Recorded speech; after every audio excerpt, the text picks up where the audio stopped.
तो फ्रेंड्स, कहानी का नाम भी वही है, बचपन का प्यार मेरा भूल नहीं जाना रे। हाय फ्रेंड, कैसे हैं आप सब। मैं नूतन के रसोई में आप सभी का फिर से स्वागत है। फ्रेंड्स, फिर से मैं आज एक नई कहानी के साथ आप सभी के साथ आई हूँ। उम्मीद है कि ये कहानी भी आप सभी को बहुत पसंद आएगा। ये वायरल वीडियो पे है फ्रेंड्स, आप सब ने सुना होगा सहदेव का गाना बचपन का प्यार बहुत ही ज़्यादा वायरल हुआ है। तो मैं भी सोची कि मैं भी अपने चैनल पे इसके लिए कहानी बनाऊं और आप सभी के साथ शेयर करूं कि आप सब भी इंजॉय कर सकें। तो फ्रेंड्स, सहदेव जो है अभी बहुत फेमस हो चुका है। आप सभी को पता है बचपन पर क्या प्यार गाना जो है बहुत ही तेज़ी से वायरल हुई है और बहुत ही आगे बढ़ गया है वो। तो इसी पे मैं भी कहानी बनाई हूँ। तो आप सब इसे एंड तक ज़रूर सुनिएगा। आप सभी को बहुत पसंद आने वाला है, बहुत मज़ा आने वाला है, बहुत इंजॉय करने वाले हैं आप सब। तो फ्रेंड्स, कहानी का नाम भी वही है, बचपन का प्यार मेरा भूल नहीं जाना रे।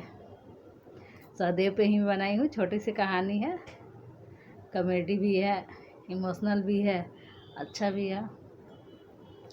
तो फ्रेंड्स, सहदेव जब छोटा था, बहुत छोटा था, उसके पड़ोस में ही एक आंटी रहती थी। उनकी बेटी एक थी छोटी सी, उसका नाम था सोनू। सोनू और सहदेव के उम्र में 2-4 साल का फ़र्क होगा। सहदेव 7 साल का था तो सोनू 4 साल की थी। दोनों साथ साथ खेलते थे, मज़े करते थे। दोनों की फैमिली भी पास पास थी, तो दोनों साथ साथ खाना पीना भी खाते थे, रात को भी एक साथ रहते थे, दिन में भी एक साथ रहते थे, बहुत एंजॉय करते थे और स्कूल भी साथ जाते थे। एक दिन की बात है कि सहदेव और सोनू दोनों स्कूल गए थे। तो जैसे कि मैं बताई कि उम्र में बहुत ज़्यादा फ़र्क था। सहदेव 7 साल का था और सोनू 4 साल की थी, तो दोनों के उम्र में फ़र्क था। तो दोनों का क्लास भी अलग अलग था, लेकिन साथ में जाना और आना दोनों था।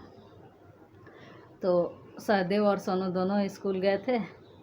दोनों के पेरेंट्स एक ही बार में दोनों को स्कूल छोड़ के आते थे। कभी सहदेव का पेरेंट्स ही जाता था स्कूल, दोनों को छोड़ देता था। कभी सोनू का पेरेंट्स ही जाता था तो दोनों को स्कूल छोड़ देता था। दोनों फैमिली में ही बहुत ज़्यादा लगाव था। तो एक दिन की बात है कि सोनू स्कूल गई हुई थी, सहदेव भी स्कूल गया हुआ था और क्लासरूम में ही सोनू की तबीयत ख़राब हो गई। तो सोनू की टीचर आके सहदेव से बोली, सबको पता था कि ये दोनों पास पास रहते हैं और साथ में ही आते हैं, दोनों के पेरेंट्स सेम सेम हैं तो साथ में ही ले आते हैं। तो सोनू के पेरेंट्स ने आके सहदेव से बोला कि सोनू को फीवर है। सहदेव बोला कि ठीक है, कोई बात नहीं, हम दोनों साथ में जाएंगे, आप हमारे घर फ़ोन कर दीजिए, मेरे पापा को बुला दीजिए। टीचर ने सहदेव के पापा को बुलाया और दोनों साथ में चले गए। 2-3 दिन सोनू की तबीयत बिगड़ी रही, सोनू को फीवर रही, तो सोनू स्कूल नहीं आ पाई। साथ साथ सहदेव भी नहीं आ रहा था स्कूल, लेकिन उसके पेरेंट्स बोले कि बेटा, अभी सोनू को फीवर है, तुझे नहीं है, तो तुझे स्कूल जाना पड़ेगा। 1-2 दिन तो सोनू के साथ सहदेव नहीं आया स्कूल, लेकिन लास्ट में उसे स्कूल आना पड़ा, तो वो आया। जैसे कि मैं पहले ही बताई हूँ कि दोनों में काफ़ी लगाव, काफ़ी प्यार था। फिर सोनू ठीक हो गई, दोनों स्कूल आना शुरू किए। ऐसे ही एक दिन की बात है कि संडे का दिन था, दोनों खेल रहे थे छत पे। अचानक से सोनू गिरी और उसका सर फूट गया और ब्लड आने लगा। ब्लड देख के सहदेव बहुत ही घबराया और सोनू को, उसके मम्मी को आवाज़ दिया और उसके पास भेजा। फिर सोनू की मलहम पट्टी हुई तो सोनू जाके ठीक हुई। ऐसे ही करते करते दिन बीतता गया और दोनों थोड़े से बड़े हो गए। अचानक से एक दिन की बात है कि सोनू की पापा का कहीं ट्रांसफ़र हो गया और सोनू को जाना पड़ा। इत्तेफाक से उस समय सहदेव भी अपने गांव गया हुआ था। जब सोनू को शहर छोड़ के दूसरे शहर जाना पड़ा ना, तो उस समय सहदेव भी अपने गांव गया हुआ था। कुछ त्यौहार, होली वगैरह थी, तो उसकी मम्मी पापा भी उसके गांव गए हुए थे।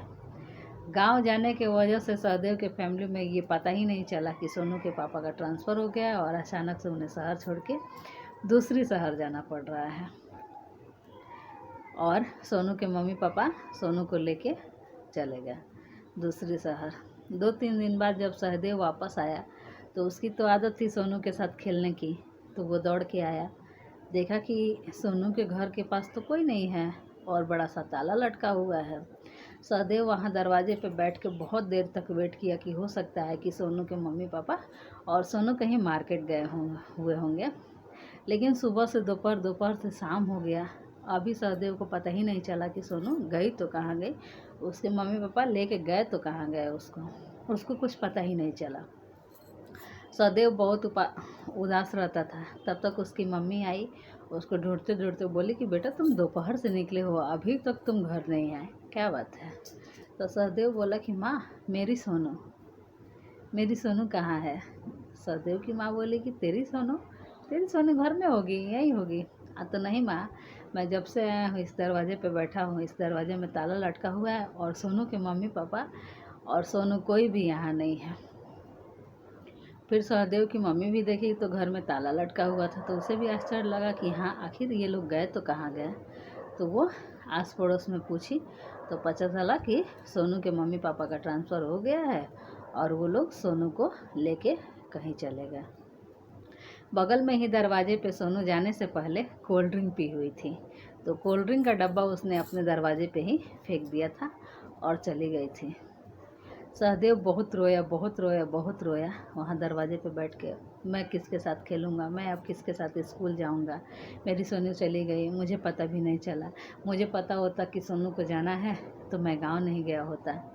ऐसा करके उसने बहुत रोया। फिर उसकी मम्मी बोली कि कोई नहीं बेटा, सोनू से मैं बात करवा दूँगी, उसके मम्मी पापा का नंबर मेरे पास है, तुम चिंता नहीं करो। फिर सोनू ने क्या किया कि सहदेव ने क्या किया कि जो सोनू ने कोल्ड ड्रिंक पी के जो डब्बा कोल्ड ड्रिंक का फेंका था उसको उठा के ले आया और अपने दरवाजे पे ला के उसमें मनी प्लांट का पेड़ लगा दिया और अपने दरवाजे पे ही उसे रख दिया। और जैसे जैसे मनी प्लांट बढ़ता था सोनू रोज़ उसे देखता था और सहदेव रोज़ उसे देखता था और बोलता था कि हमारी सोनू आज इतनी बड़ी हो गई है, हमारी सोनू आज इतनी बड़ी हो गई है। ये देख उसके फैमिली वाले भी हंसते थे और बोलते थे क्या है बेटा, ये क्या कर रहा है तुम, माँ आज मेरी सोनू इतनी बड़ी हो गई है। ऐसे ही करते करते समय बीतता गया और सहदेव बहुत उदास रहने लगा, क्योंकि वो थोड़ा सा बड़ा था तो उसको बार बार अनुभव होता था कि उसकी सोनू उसको छोड़ के गई है।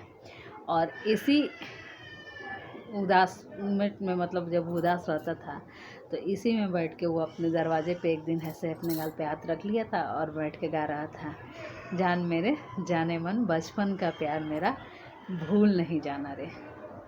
तो ये गाना जो है ना सबके दिल को बहुत ही छू गया और सबको बहुत पसंद आया। तो फ्रेंड्स, आप सबको मेरी ये कहानी कैसी लगी कमेंट करके ज़रूर बताइएगा। और हाँ फ्रेंड्स, अच्छा लगे तो मुझे लाइक और सब्सक्राइब और अपने फैमिली फ्रेंड में इसे शेयर ज़रूर कीजिएगा। मैं मिलती हूँ किसी नई रेसिपी, नई वीडियो, नई कहानी के साथ। तब तक के लिए बाय, थैंक यू।